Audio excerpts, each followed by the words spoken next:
we are live.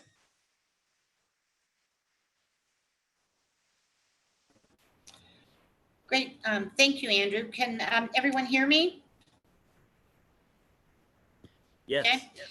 Good. Thank you. So at this time, I'd like to reconvene into open session. And it is 5:05 p.m. on the 10th of June, 2020. I'd like to report that there was no action taken in the closed session. And at this point, I would like us to do the Pledge of Allegiance. If we could all stand and salute. I pledge allegiance to the flag of the United States of America and to the republic for which it stands, one nation, under God, indivisible, with liberty and justice for all. Thank you.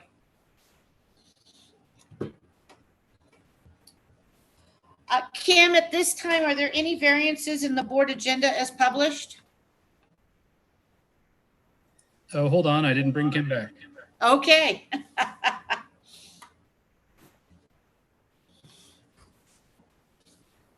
Sorry, Kim. We just got through the flag salute.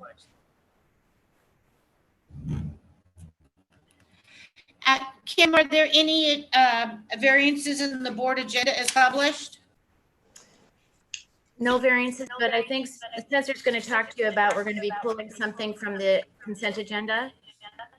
Okay. Spencer, we can't hear you. When we get to that that part of the agenda, I will let you know. Great, thank you. Okay, at this time, I'd like to ask if there's any comments and announcements by the board members, and I'll call you by name. Bill? I have none. Thank you. Mark? Nothing for me, thank you. Mark, I can't hear you one more time. Nothing? Nothing for me, thank you. Okay, thank you. Art? Art, you're on mute. Nothing from me, thank you. Thank you. Sandra? My biggest exciting news is that my 14-year-old comes home from Alaska tomorrow after 6 months. Great, we'll enjoy that. And Dr. Holcomb? Yes, I have several things, but I'll try to keep it short. First of all, I would like to congratulate and thank all those who are recognizing tonight. We'll be recognizing certificated and classified members who so deservedly have reached the milestone of retirement, and we'll be doing a recognition later and like to congratulate them. Also like to let staff and community know that we, the district, are working very arduously through a plan for next year's reopening of schools. I'm on a number of committees throughout the county working on a plan, and our goal is by the end of this month to have a very clear plan to share with the public of what we'll be doing next year. And so look forward to that plan, and we appreciate the survey results that we received. We are using those as a guide to the needs and wants of our students and the community that we serve. Thank you.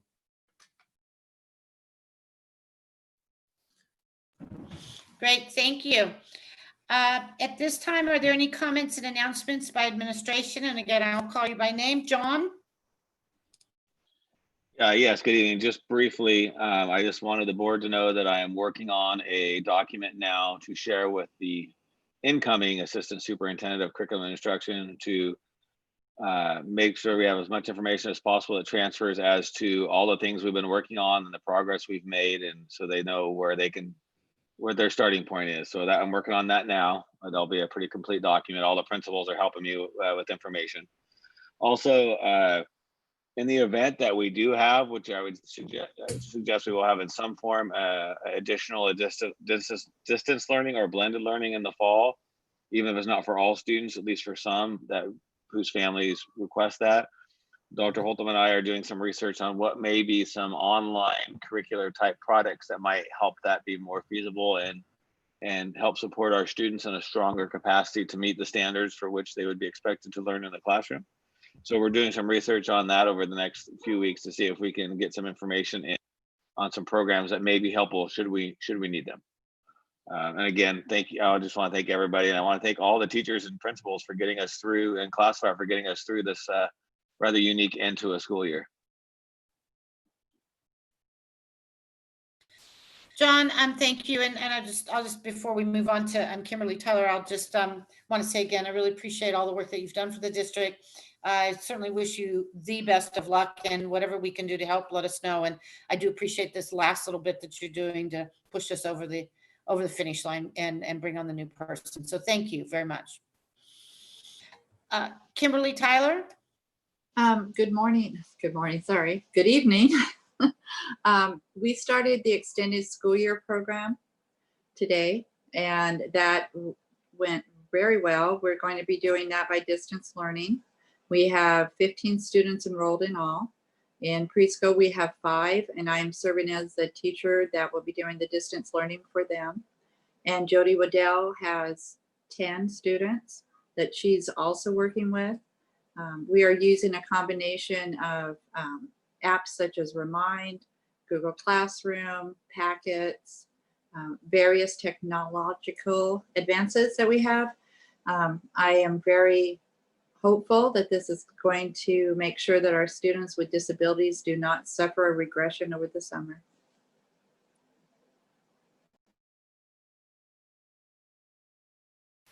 Thank you, Kimberly. And Andrew?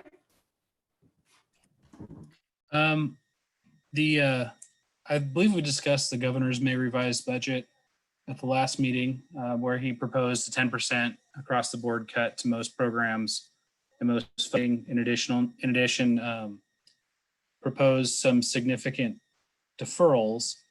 The legislature has presented their counter to that budget, which is highly based on getting additional federal funding. So will be very interesting to see, where we land. The legislature's budget is almost a no-cut budget, where the governor's budget is probably the single largest cut in California schools history. So we know it's going to be, you'd assume it land somewhere in the middle. For the original budget, which will be at the next board meeting, I will be using the May revised budget, which is the budget I typically use for that. I think under law, I think I'm obliged to use that budget. But if there is a major change to the budget, there will be a within 45 days of the end of the school year, there'll be a revised version of the budget that I'll be bringing back to the board with whatever changes that the legislature and the governor agree on. Also, if there's federal funding that's added, that will be included. Additionally, the state is talking about having a revised budget in August when they start getting tax returns.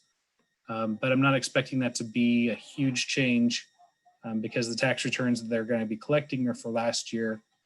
I think it's next year's tax returns that are going to be the problem.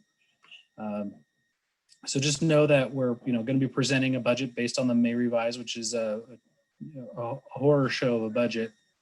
But it will be revised as the budget gets passed.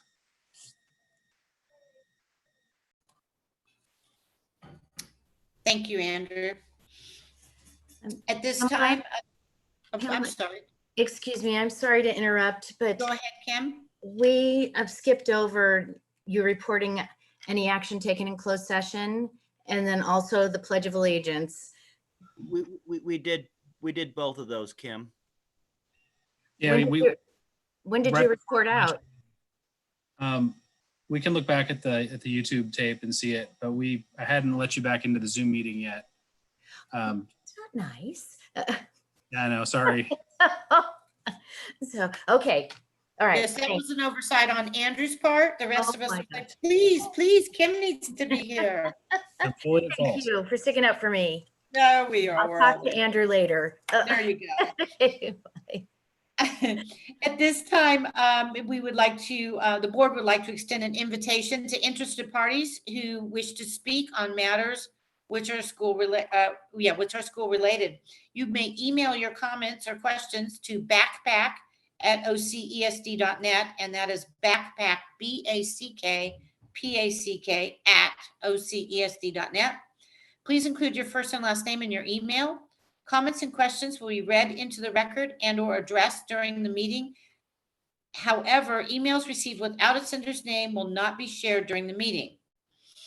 The Brown Act does not allow the governing board to discuss or take action on any items that are not posted on the agenda. And I believe both Dr. Holton and Andrew have access to that backpack email. And at this time, Board President, I have one email that I've received that titled public comment. And so I think it's appropriate this time to read it for the board. It says, hello, I had a question regarding the MOU with BCOE and their services. Number one, is this for admin only, or does that include leadership teams at each site or all staff? Is this for next year, for next school year, or finishing up this year? Section 2 stated 2021, but the date in number 3.2 mentioned 1920.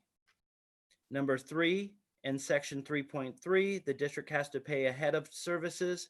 What is an S transfer? Number 4, the amount they are being paid seems excessive for the quality of services we receive from BCOE. $975 for 1.5 days of service. Teachers have been concerned over the quality of the professional development we have received from BCOE for many years, and we have shared those concerns with the district and board. If we are unable to see a different entity for this upcoming year, I would hope that the district could do some research and find an entity that could provide more productive professional development in these times of drastic budget cuts. Every penny should matter and be used wisely. Thank you, Beth Parmentier, OETA President. And I just want to remind everyone that during public comment that we cannot answer any of these questions. But when we get to the agendized piece, we can answer many of those questions. Dr. Holton, I have a clarification. I didn't understand point 3. Could you reread point 3, please? Sure.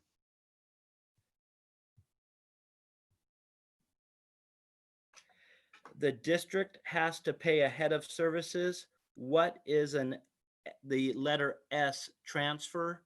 And like I said, when we get to this agenda item, we will, I'll have Andrew address that. I appreciate that. Thank you. And then I will ask both Andrew and Dr. Holton, were there any other emails that need to be addressed in this comments by the public section?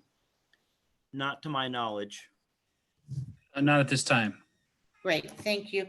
We'll move on to section 6 of the agenda, recognitions, retiree recognitions. Dr. Holton, did you want to speak to this? Yes, we have a slideshow as well as a really let's see. Okay, I need to pull it up in my email. Can you guys all see the slideshow fine? Yes, I can see it. Okay, so this evening, normally we, OCESD has a tradition that normally, because of the amount of people that attend this meeting, we usually have to do it at a school site, either in the library or multi-purpose room somewhere because we have so many people to recognize. And this year we have a number of retirees that we would like to recognize this evening. And we've worked very carefully to make sure that we don't miss anybody. And if we do, our sincerest apologies. And if we do, we will recognize you at our June 24th meeting. But I do believe that we have gotten everybody. And this evening, I will start with Central School. We have Mary Dettinger, and she is a teacher, and this was written by their principal, Michael Williamson. Mary has served our students and community for over 26 years, most recently in the role of physical education teacher at Central Middle School. She has gone above and beyond as the lead teacher running our Royally Fit program, Central's version of CrossFit. In order to ensure that every successful student receives Royally Fit shirts twice a year at no cost, Mary operated a year-long fundraiser selling water and Gatorade. She has taught over 200 students a year, the most of any teacher in OCESD. Her positive and supporting presence will be missed by both students and staff alike. We hope to see her return as a sub from time to time. Until that happens, I'm sure she'll be riding the trails on one of her horses with her German Shepherd not too far away. Thank you, Mary Dettinger, for all your service in our district. Our next one is Steve Herman, teacher, and this was written by Michael Williamson. What new things can possibly be said about OCESD's own icon of the ages, Steve Herman? His time in our district, 38 years, has stretched through 4 full decades of history, touching thousands of students in the process. Several of his students are longtime employees of the district. Steve has been a quiet, supportive friend and a mentor to principals and superintendents alike. He was SEL before SEL was cool. He's the only teacher to have cut an album in which he praises our town and laments a love that he lost to Gridley.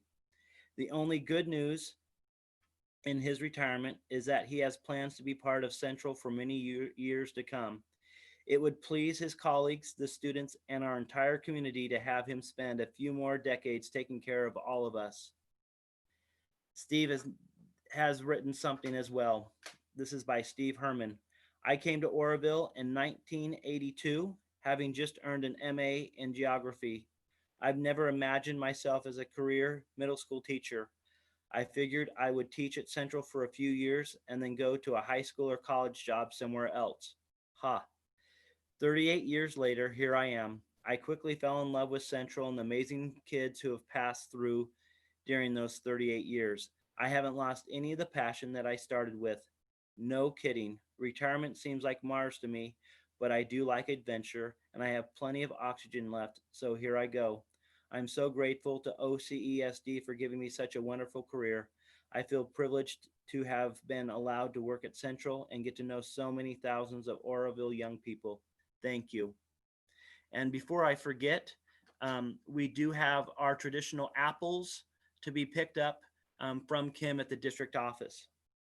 So everybody, please pick those up. Ishii Hills, Mary Flynn, by Renee Henderson, principal. Mary is always positive and cheerful, and she really cared about her students. There wasn't a day that went by that you couldn't find her with a room full of students during lunch. She went above and beyond to teach math, but really flourished when teaching SEL. This is written by Mary Flynn. I was delighted to have the opportunity to teach for 3 years at Ishii Hills Middle School. I appreciated one thing in particular, and that has been my connection to the 7th and 8th grade SPED team at our site. I've never worked with a group of professionals who are so committed to seeing students with special needs survive and thrive. Kudos to Shauna Warden, Bree Paisley, and Jeff Inslee. Patrick Johnson, Ishii Hills, written by Renee Henderson. Patrick always has a friendly smile and wave each morning. He has my back with the locker rooms at Central, referring to Woolcott. He was always there to support our students with teaching ELA and computers. He showed great caring and gave special attention towards each student. Next is Shirley Stumbaugh, Teacher by Renee Henderson. Shirley is innovative in art, thoughtful and positive, even when up against a challenge. She is a wonderful quilter, and many of us are proud to have been gifted from her. She always went above and beyond to support her students and the staff. We will miss her ability to notice things other people would not see in order to keep our campus safe. Oakdale Heights. Wayne Lloyd, Custodian Grounds Worker by John Betancourt. Wayne is an institution here at Oakdale. Everyone in the community who's ever attended Oakdale knows Wayne and talks fondly about him. Wayne was faithful and dedicated in all areas of his duties. Wayne could be found daily in the cafeteria during lunch and breakfast. I believe if you were to ask him, one of his favorite foods served at lunch would be refried beans. I'm sure Wayne will be enjoying more time on the coast fishing. Wayne Lloyd by Jim Galloway, Director of Maintenance Operations and Facilities. Wayne has been at OCESD since 1982. He has shown a dedication to his site and to his profession. Wayne has done an excellent job for Oakdale and for OCESD. Kelly Riggs, Teacher by John Betancourt. In the years that I have been privileged to work with Kelly, she has never been satisfied with and is always looking for ways to improve her skills, even up to the last day of school this year. During this distance learning time, she spent a lot of time figuring out how to best meet the needs of her students. Last year, Kelly was nominated for BCAA Teacher of the Year because of her dedication to her students and her strong desire to do whatever it takes to meet the needs of every student in her class, no matter how difficult the child was. Kelly will be a great loss to Oakdale. I know she will now be enjoying her time with her grandchildren and hopefully relaxing a bit. This was written by Kelly Riggs. It has been my pleasure to serve the children and parents of this community since 1992. I will hold in fond memory those early morning greetings at my door, the light in my students' eyes when I see that I get it moment, the late afternoon visits from former students, and honestly, I will even fondly remember those who seemed determined to disrupt my plans for the day. Each morning on my drive to work, I would pray for my students and myself. My prayer was always for God to use me to show love and grace to all. Now that the season of my life is over, I thank God for not only answering my prayers, but for the rich blessings that were returned to me through it all. Rosemary Sabino Blodgett, Teacher by John Betancourt. Rose has been a wonderful reading specialist and coach prior to moving into a kindergarten classroom. She has always been dedicated to advocating for her students and desired the best for each of them. She will be missed at Oakdale, but I am sure she will enjoy more time relaxing and playing with her band. The next school is Ophir and Robin Goodwin by Teresa Lytle. Ophir's leader in music, drama, and yoga, a great bargain as her husband Bob, a retired teacher, often visits the classroom to assist in supporting the arts. Under the direction of Miss Goodwin, students' test scores increase double digits, especially in the area of writing. You may find students in Miss Goodwin's class starting their day with a calming yoga stretch. They may be out planting a garden in the afternoon, which they have calculated on the best layout and what grows when to harvesting the garden and preparing a dish the students then can share. A dedicated teacher, friend to the environment and the arts, Miss Goodwin will be missed. We wish her good health and time to spend with her family. Next teacher, Lori Phelps Zink, Teacher by Teresa Lytle. One of our resilient Ophir teachers, after losing her home in the campfire, Miss Phelps Zink found a new home in Magalia. She's a big supporter of the arts and all things positive for rebuilding the ridge.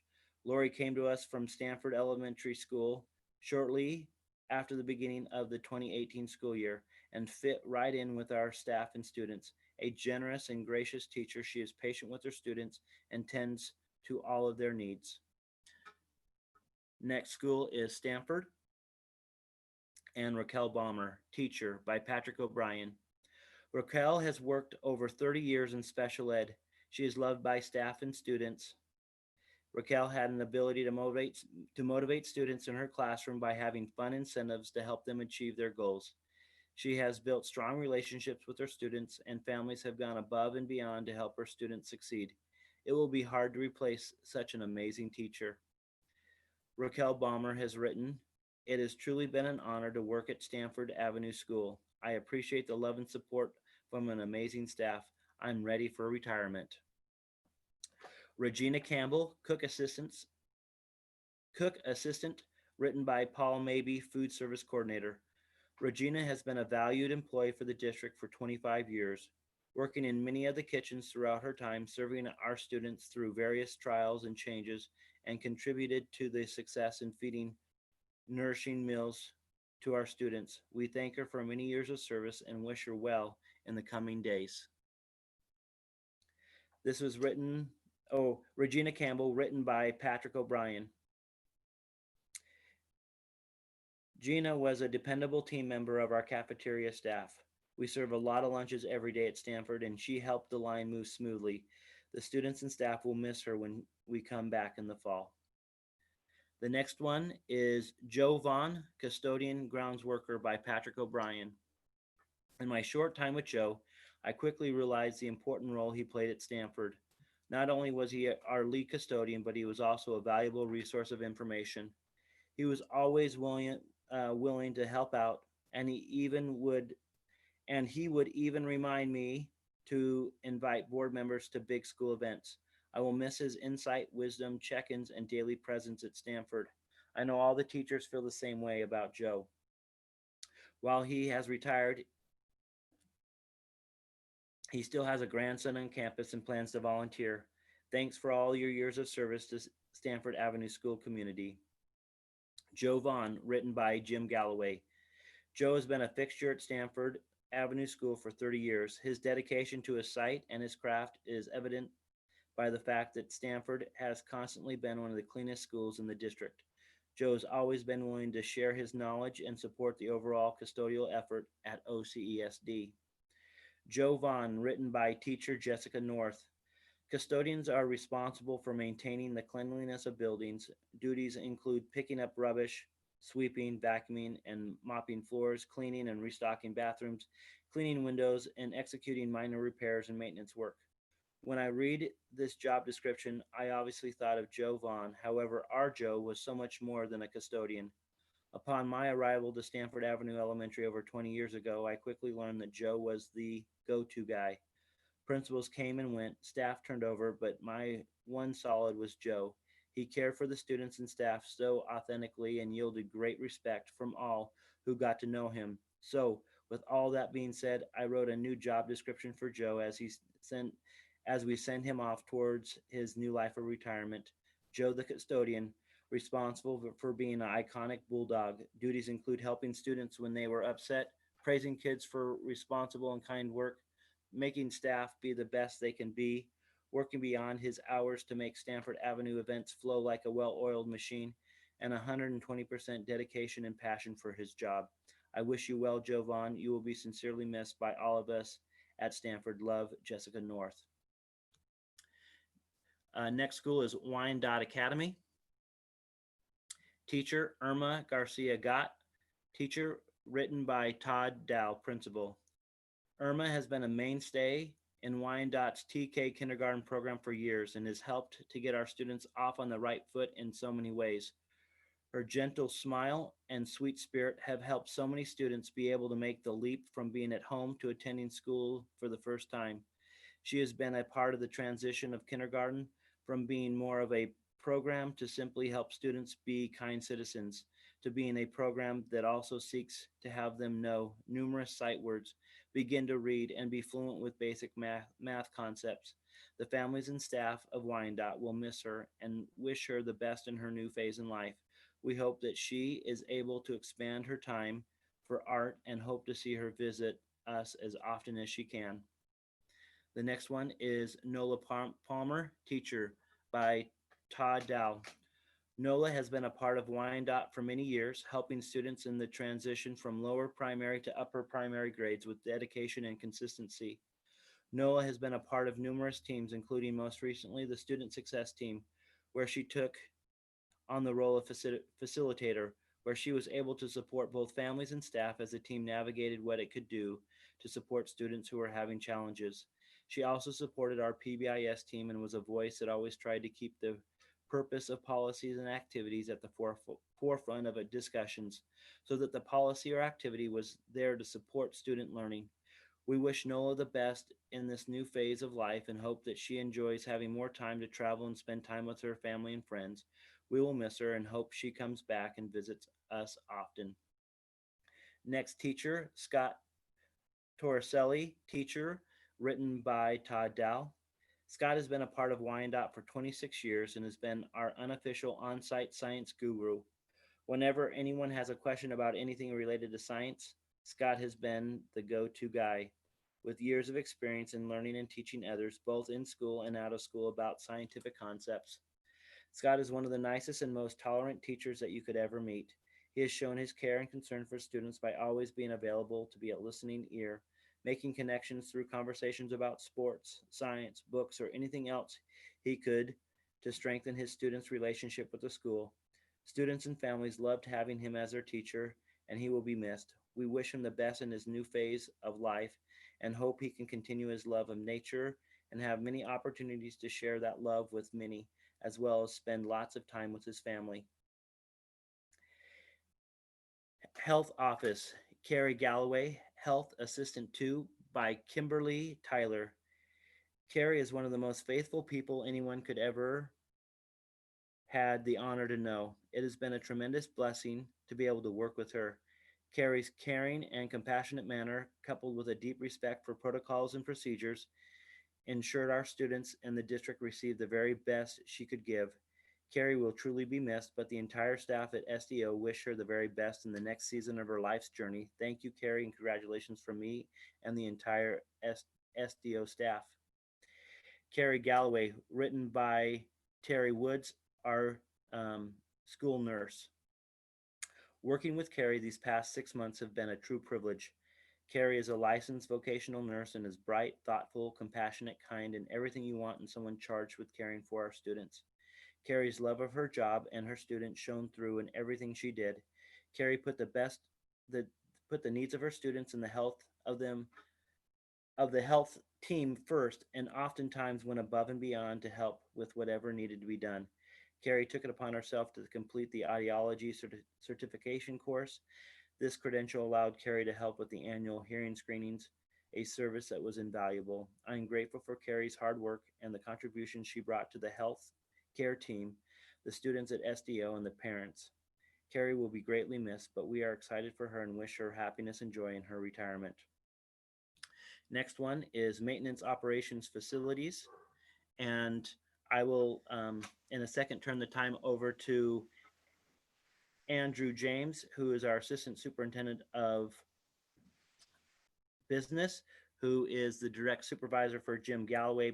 But before I allow him to say that, I would just, as a superintendent, like to say thank you so much, Jim Galloway, as being part of the admin team here at OCSD. You have done a great job for so many years here in our district. Andrew? Yeah. So Jim Galloway started out at Orville Elementary in 1991. He has been and still is a brilliant visionary leader and strategist. Over the years, Jim has been given many challenges and has risen to the occasion over and over. For example, as you visit the beautiful new playfield at Ishii Hills Middle School, understand that there was not enough money to complete that project at any point. Jim sought out and found other agencies like the National Guard to come donate much of the work. He worked and reworked the plans. He was patient and tenacious, and today the Ishii playfields are done. This is just one of the many examples of the major contributions Jim has made to OCESD. Another example that is poignant in my mind today, as we meet via the internet, is Jim had the vision to get the network infrastructure in place before we ever heard of Chromebooks, or ever thought that going one-to-one computing would ever really happen. He put the network in place that opened the door for OCESD to put the best tools in the hands of students and be ahead of the curve on technology. If you know Jim Galloway, and we all probably know Jim Galloway, you know he loves rare and unusual words. So I felt it would be germane to describe him thusly. I believe he has a jocular enough personality to find it amusing. Jim's combination of being pragmatic, adroit, and fecund have made him a hugely successful director of maintenance operations and facilities, and that success is of benefit to all at OCESD. I've never worked with, and probably will never work with again, someone as sagacious and ruminative. It has been an honor and a pleasure working with you, Jim. I hope your retirement with Carrie is long and full of travels and lots of time with grandchildren. I also asked Michael Williamson to write a few words that I'm going to read tonight as well. Michael Williamson wrote, Jim has spent the last 12 years making bricks without straw. He has held this district's facilities together for our students and staff through some very tough and lean times. Regardless of the politics or of how much an administrator, superintendents included, pushes or whines, Jim has always had his eye on the district perspective and what is ultimately best for all students. Those that have understood what is happening behind the scenes financially know he was one of the greatest administrators to have ever worked in OCSD over the decades. His knowledge and his ability to find money outside of our district budget is unparalleled. He will be sorely missed by many folks that don't even know him. On top of all this, he presses a mean cup of coffee that I will miss. That was from Michael Williamson. Jim, congratulations.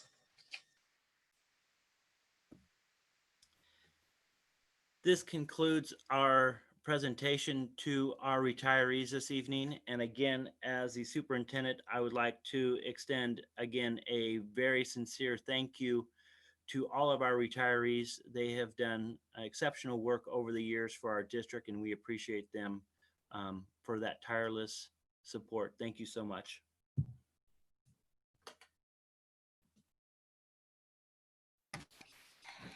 Thank you for that. And I wish that we were here in person with all the retirees. And I have nothing else to add except for I really, really appreciate it and enjoy, definitely enjoy your time. At this time, I'd like to move on to the consent agenda, which is agenda item number 7 on the agenda. And I would ask the board first if you had any questions that you needed addressed on any agenda item.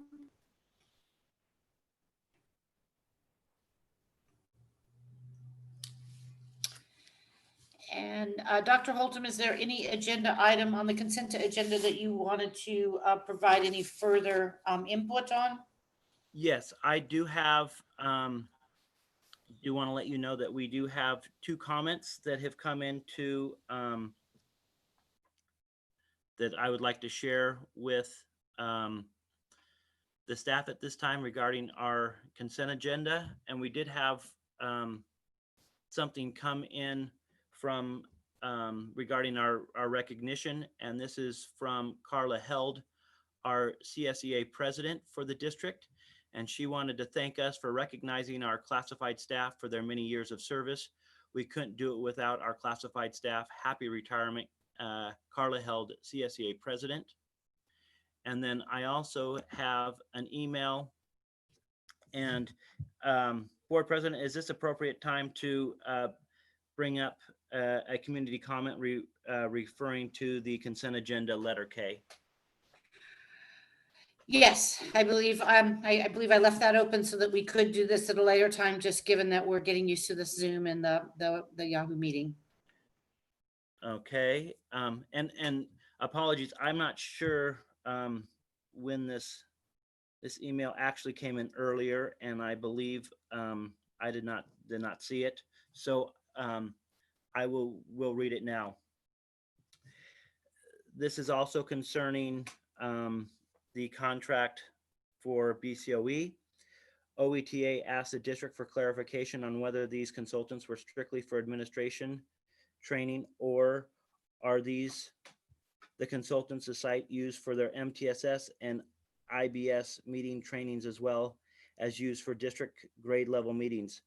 The district did not reply. Therefore, OETA will assume these consultants work with all OCESD teachers on MTSS and IBS training and implementation.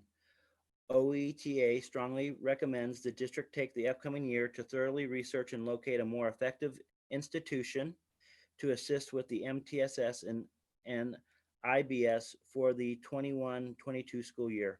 We understand it may be too late for the upcoming school year to not utilize BCOE, though the MOU gives a 30-day notice for terminating the agreement. And we also understand as a district, we are required to have an outside agency due to state mandates along with DOJ mandates. However, for the past 5 years, OETA has been stating to the district in negotiations that BCOE ineffectively supports and trains our unit members.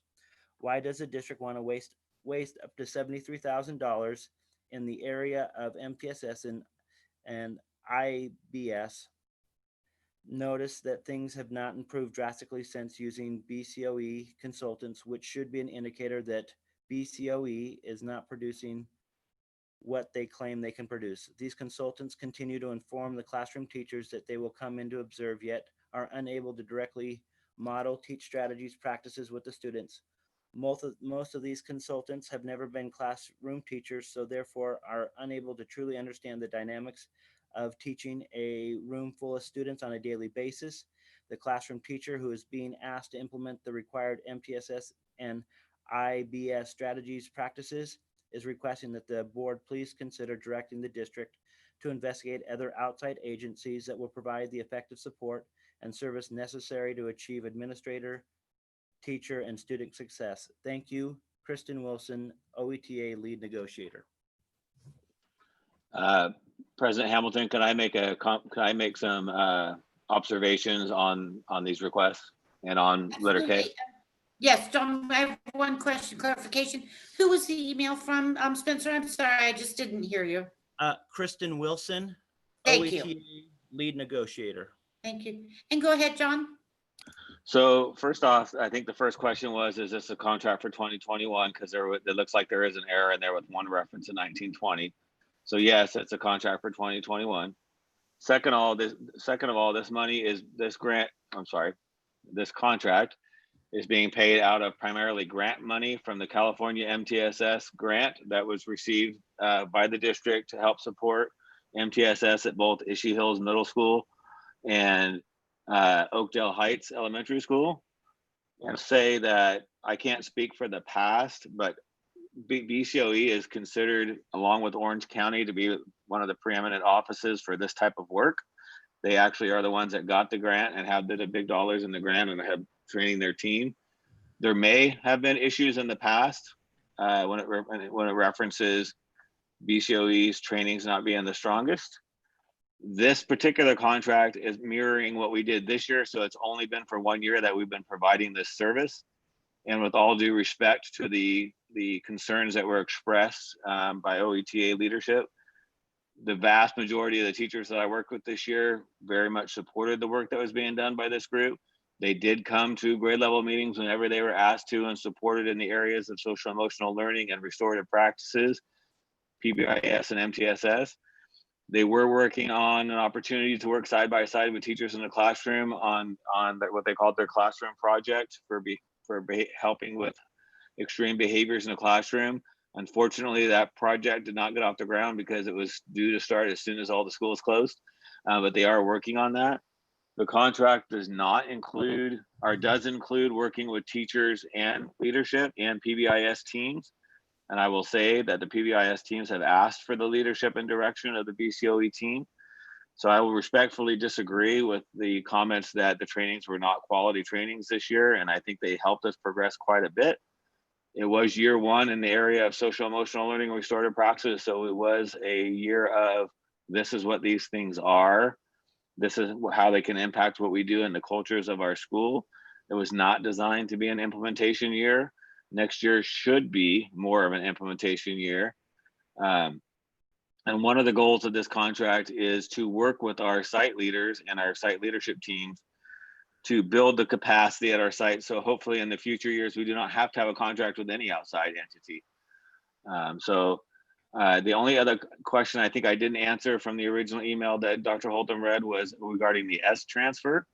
And that's simply a way of how we move money from one entity to another in the county, from the county to a district. But I will let Andrew explain exactly what that is. Yeah, you got that right. It's just how we transfer money between different entities in Butte County, since we're all in the same treasurer, basically the same bank, and we all use the same accounting system, which are all connected. As far as the date goes, I know this was part of Beth's earlier request. The date should be June 15th, 2021. That is a typo in my opinion. Because June 15th, 2020, I believe it should be paid at the end of next year, but I don't recall that specific detail.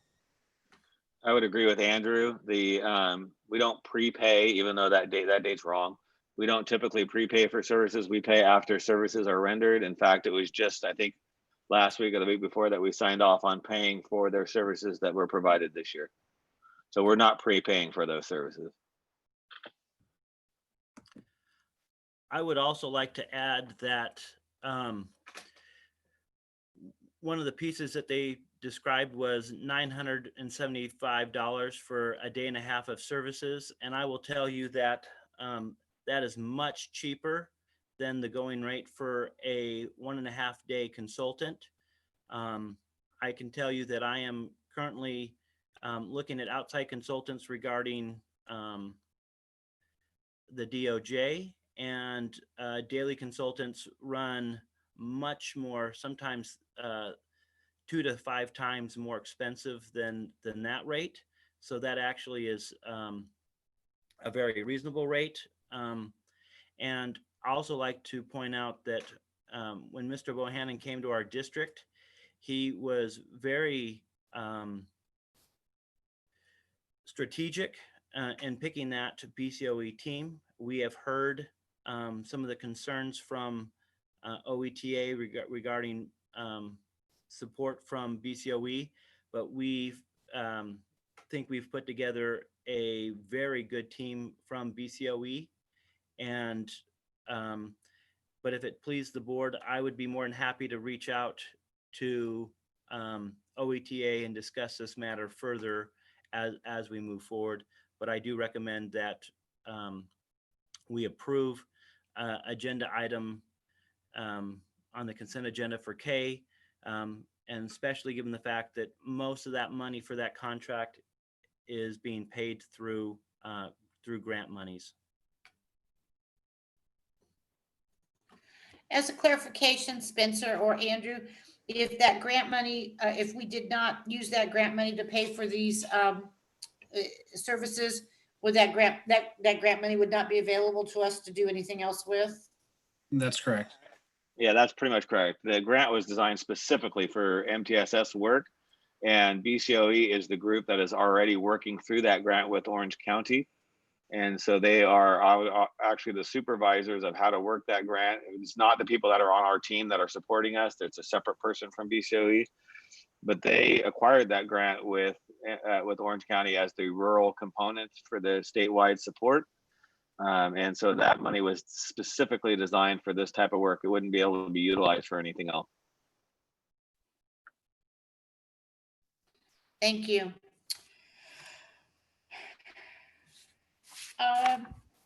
So I've asked the board members, I'll ask one more time if the board members have any questions about any other consent items, agenda items. Madam President, I do have a question concerning number 8, letter H, the SELPA local plan. Um,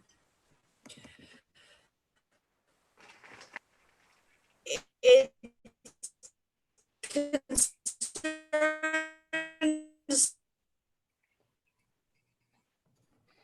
Sandra, you're Butte breaking. County SELFA, history of good faith cooperation. Okay, I'm not really sure how to remove my video. So we can hear you better now. Okay, good deal. Could you, can you start over though, please? Yeah, it's on section B, page 5, concerning voting by the governing board. Butte County SELPA governing board has enjoyed a long history of good faith cooperation, which as that hasn't always been the case. For this reason, 1 vote is allocated each member of LEA for most SELPA governing board matters which action must be taken. Each LEA listed above will receive 1 vote, except in particular situations determined by the board. I have a problem with that particular statement because in the past they have taken the prerogative of making decisions on the behalf of LEAs, and at one point it almost put us into AB 1200. The statement is reiterated on page 13. So I just wanted to clarify that or maybe get some feedback. Yes, I will clarify that. The governing board of the SELPA is comprised of the 13 superintendents of Butte County, and including Mary Sakuma, the county superintendent. And that is who is comprised of that board. Each one of the superintendents, depending on the item that we're voting on, each school site or each district has a vote. That is some change from past practice. They did it based off of your population and kind of decided how many votes, or it was more of a weighted vote. They have since changed that. It now mirrors most of the SELPAs throughout the state, where each LEA has 1 vote. And so we have had concerns with our SELPA in the past. It's not so much concerns with the SELPA policy, but just some of the decisions that the governing board made. I will tell you that I attend every single meeting and I am very careful. And I meet with Mr. Benton, the SELPA director, when needed, as does our director of special ed, and as does Andrew, because yes, we've had some concerns financially with our SELPA. But as far as this voting policy and how they do it, it is set up to where each of us has a vote. Sometimes the vote does not go in our way, but I did vote on some of these changes, and I think it's mirrors the SELPA that I was at in Southern California that was ran very well. And I hope I answered your question, Ms. Barnes. Okay, you just said that the voting was not weighted any longer. Uh-huh. On section B, page 13, letter number 10, letter B, it does state in the second sentence, for most issues, each LEA enjoys 1 vote, and weighted voting is only used in a few circumstances. Correct. So that does still exist? It does still exist, and but by and large, and I, off the top of my head, I can't give you, I'm sure that the policy will tell you when that occurs, but by and large, we do a 1 vote per LEA at this time. Okay, I apologize. I do hold them to a much higher bar than I used to. Can you explain on section B, page 6, who exactly is the SELPA staff that they have the liberty of hiring and vetting?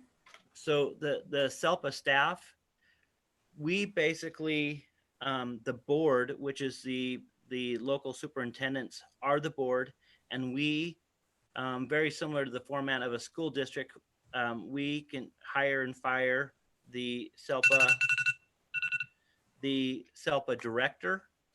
And then with BCOE, they hire staff for the SELPA, including classified staff that support. They also have some teachers and other supporting staff like behavioral specialists and things of that nature. So as a superintendent, I don't oversee that staff, but we oversee the SELPA director and keep him accountable for the hirings that he makes. Thank you so much. As I said,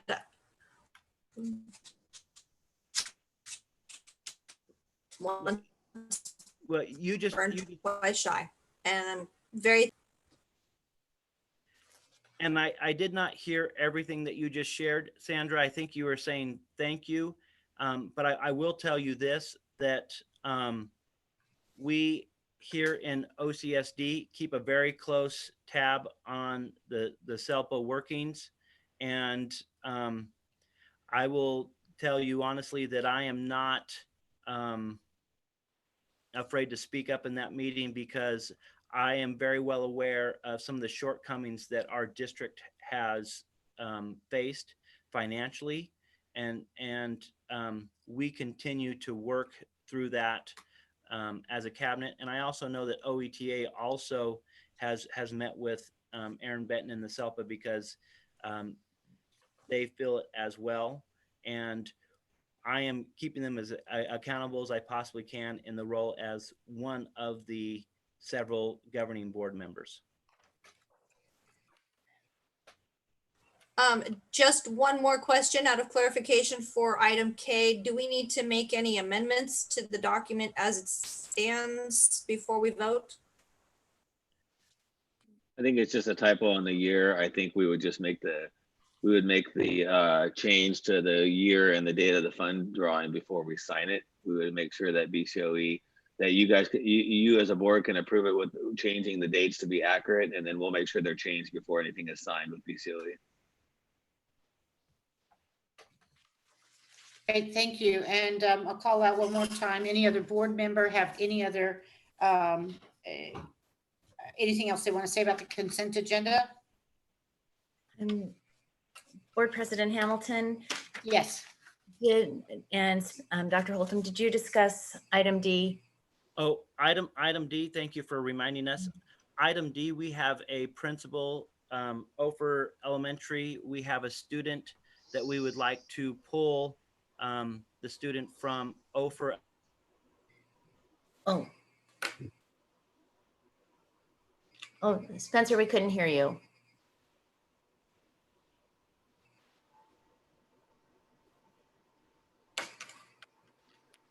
We're not hearing you, Spencer. Yeah, sorry, my internet had a flaw.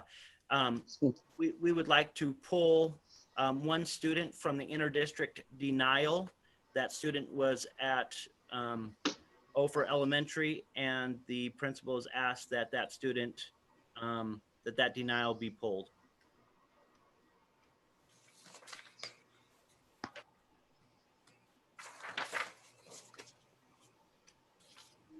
I had one comment myself before I asked the administrators if they have any further comments. On item K, as we were talking about it, what I'm hearing is that BCOE has improved their teaching, training, ability to deliver, and that last year may not be representative of what we're doing this year in terms of last year may have been more of education versus implementation. We're looking more implementation this year. I just would, if this is, I'm going to trust my administrators have done the right thing, we're moving on with this, is that I would like to take you up, Spencer, on making sure that we work with the teachers and the administrators to better present what BCOE can do for us and why we chose them as the group to do these trainings. Because the last thing we want to do is have a bunch of trainings that people just don't want or don't find relevant. And Pamela, if I could just clarify real quick, I think that the vast majority of the teachers that I talked to that worked with BCOE this last year were very receptive and impressed by the training and wanted more of the training. The trainings that happened before, well, this year, this school year, I can't speak to, but what we're talking specifically about is MTSS and PBIS training, and they are recognized as strong trainers in that particular area. And what happened in the past, again, I can't speak to, but from with the teachers I talked to at all the grade level meetings and all the trainings that we offered this year, the vast majority were overwhelmingly supportive. So I think that we need to take that into consideration as we discuss how the trainings went this year as well. And in addition to that, Madam President, when they do trainings for us, like they did a mass training for us the day before we went on winter break, they do, at the end of each session, they do feedback forms, and they get that feedback so they can improve their teachings. And then after that, they share that information with us, and then we talk to them about it, how we can better serve our staff. And so we do have a checks and balances in place so that we can continually improve our practices here in our district. Thank you for that clarification. Were there any further comments on this consent agenda?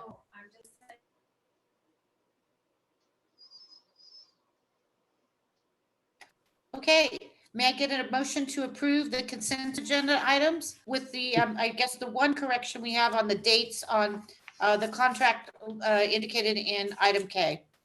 This is Bill LeGrone. I'm making a motion that we approve the consent agenda with the amendment to item D as asked by Dr. Holcomb, and authorize staff to make corrections to any Scrivener errors that may exist within the consent agenda. Thank you. May I get a second? Second. All those in favor, we're going to do a roll vote. Bill? Aye. Mark? Aye. Art? Aye. Sandra? Aye. And I am also an aye. The motion carries. We're going to move on to item number 8 of the agenda, which is new business, a review of the quarterly report of the district compliance with the Education Code section 35186. Dr. Holcomb? Dr. Holcomb, we can't hear you. I don't know if we're gonna, he seems frozen up, but this is the quarterly report for, to see if there were any complaints. And we have no complaints at this point for the second quarter. And this is the annual report and that we do quarterly. And thank you, Mr. James, for stepping in. I was on a different screen and couldn't hit my mute fast enough. So yes, thank you. Any questions or comments from the board? Great, we'll move on to agenda item number 9, which is facilities, to reject a bid for fencing project at the East Side School. And I don't know if Jim Galloway's on or not, or if someone else, Andrew, if you're going to take this. Yeah, I'll take it. This was before you last board meeting as well. The Butte County SELPA is leasing from us East Side School, which is directly next to the district office. They wanted to do some fencing improvements. They're having some discussions with the SELPA about budgets. So they want us to reject the bids right now because they've sort of changed their mind as to what they want to do. The reason that it's on our agenda is that we're assisting them in this process because the Butte County SELPA as an agency only really consists of a couple of people. They don't really have, people like Jim Galloway or anybody to help them with that. So we've been helping them with getting these improvement bids listed, and they would reimburse us for the full cost of the project. Additionally, we see it as an improvement to our site overall, which we're kind of a double win for us. So We asked that the board just reject the bids for tonight, and if it comes back, we'll discuss it more then. Thank you for that clarification. At this time, may I get a motion to reject the bids for the fencing project at the East Side School? I make a motion that we reject the bids for fencing project at East Side School. Thank you, Mark. Is there a second? Second. Thank you. May I have a roll call vote? Bill, Yes. Mark, Yes. Art, Yes. Sandra, Aye. and myself as a yes. The motion carries. Item number 10 on the agenda, curriculum.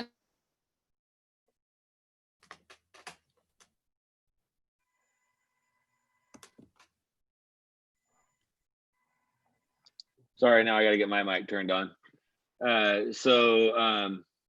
Item A is the Curriculum Associates contract, which is what we use, which is the company that owns iReady, which is our diagnostic and instructional platform for English and math that we use from, well, officially first grade through eighth grade, but some of our kindergarten teachers use it as well. This is a program that we use to track our progress throughout the year and one of our common assessments. Additionally, it became a very important tool to use as it relates to distance learning. It was a tool that kids could access from home on the Chromebooks or on their device if that's what they were using. And that teachers can then track the work they were getting completed and how successfully they were completing that work.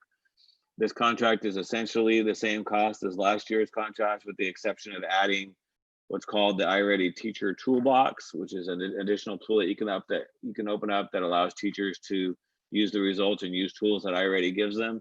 That was requested by Wyandotte, so Wyandotte is paying that additional cost of the contract out of their site Title I dollars.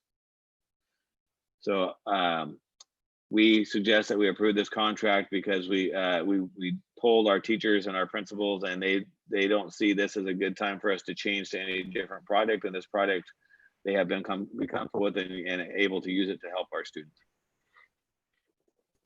Additionally, our kids are very used to the program, and it is done a lot of good work with our kids.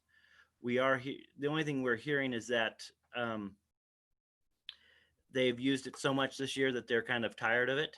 And I'm talking about the students, and we will be looking at other products just to get a different taste. But as John shared, we do not want to change because it would require new training for everyone involved, and that is not in our best interest at this time.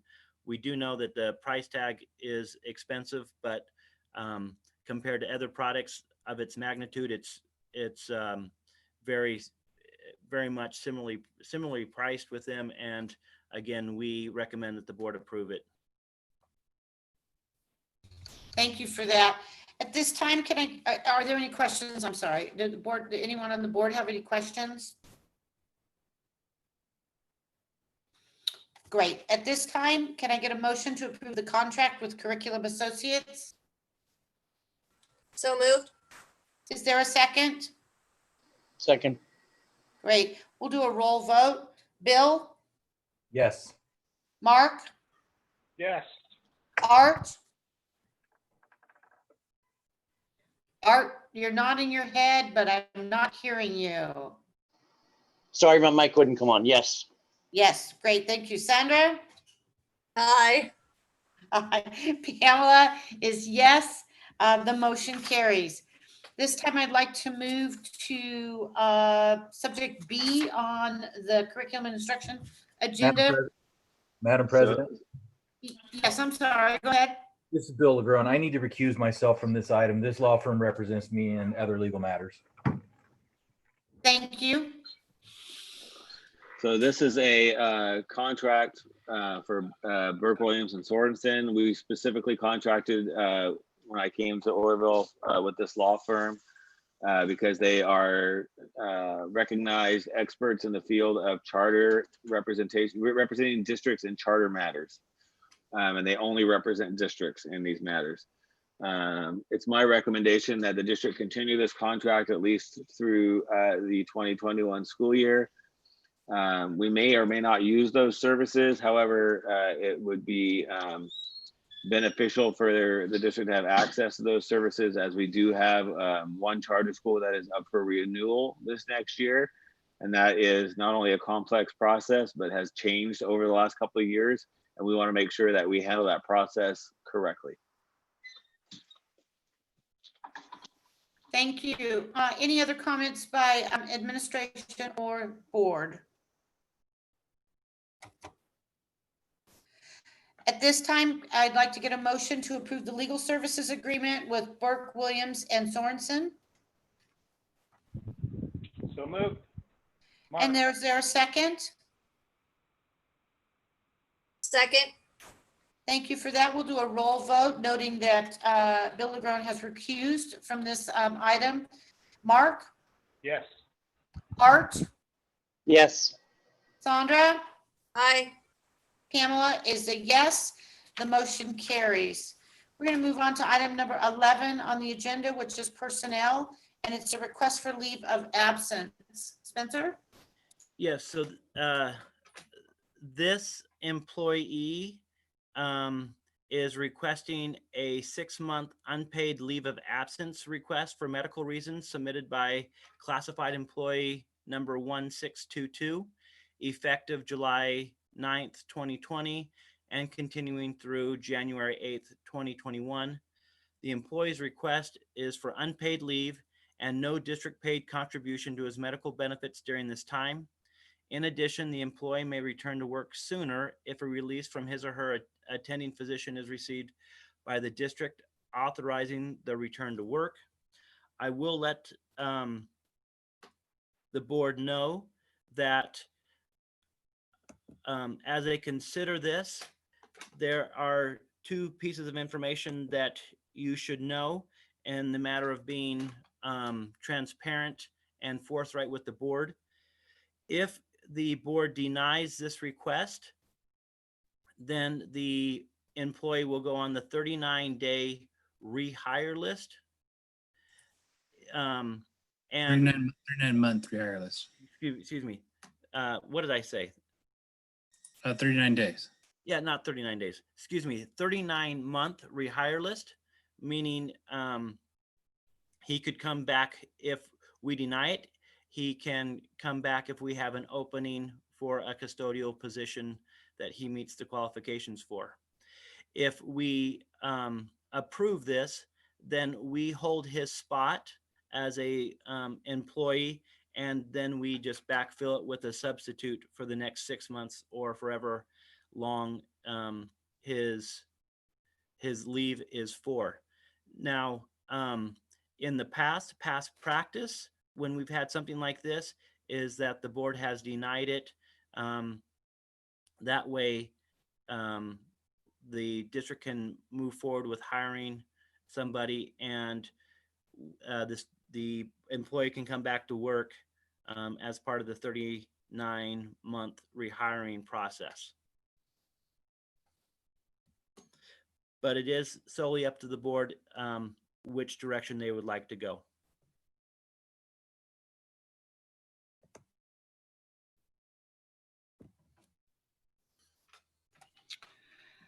Board members, do you have any questions?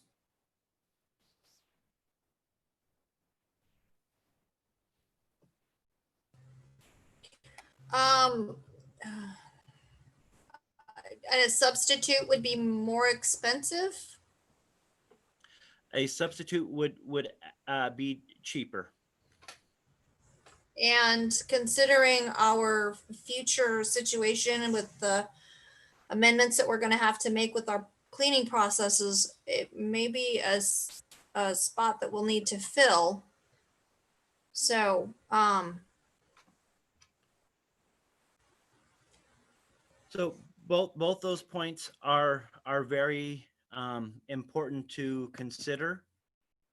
We are going to need to have custodians clean our rooms and desks and everything involved moving forward. And it's important that we have someone that we can count on and be there. but it also, we can still provide that service through a substitute, and it will be cheaper for us to have a substitute, yes. And additionally, it will secure his position in the future when he decides to come back. That is correct. So that's why I have not made a recommendation to the board at this time, because in my opinion, there are pros to both sides. I always like to present the board with past practice, just so that you understand that. But in this case, I could fall on either side, especially given the fact that if we have someone as like a substitute in place, it does save us money, and it does save his position. So I'd like to make a motion to approve. So you are making a motion to approve the leave of absence and not, it's that person would then not go on the 39-month rehire list. Is that correct? Correct. Thank you. Is there a second for that motion? I'll second it. Second. I'd like to do a roll vote on this. Bill, Yes. Mark, Yes. Art, Yes. Sandra, Aye. Pamela, self is a yes as well. The motion carries. At this point, we are on agenda item number 12, which is adjournment. I really appreciate you all on our whatever third, fourth, fifth, I'm losing count, digital meetings. And I appreciate everything you've done. Thank you. And I will see you all soon. Thank you very much. Thank you. Good to We'll see you on the- guys. On the 24th. Wait, Pamela, I have a Yes. question. I just want to make sure that the public was involved with the reporting action in closed session. Did Andrew let everybody else in? Andrew? I believe Andrew let everyone in but you. I know. That's Is why that correct, Andrew? questions. That is correct, yes. And I'm going to do this every time I'm left out. I know. So like I said, you need to go across the hallway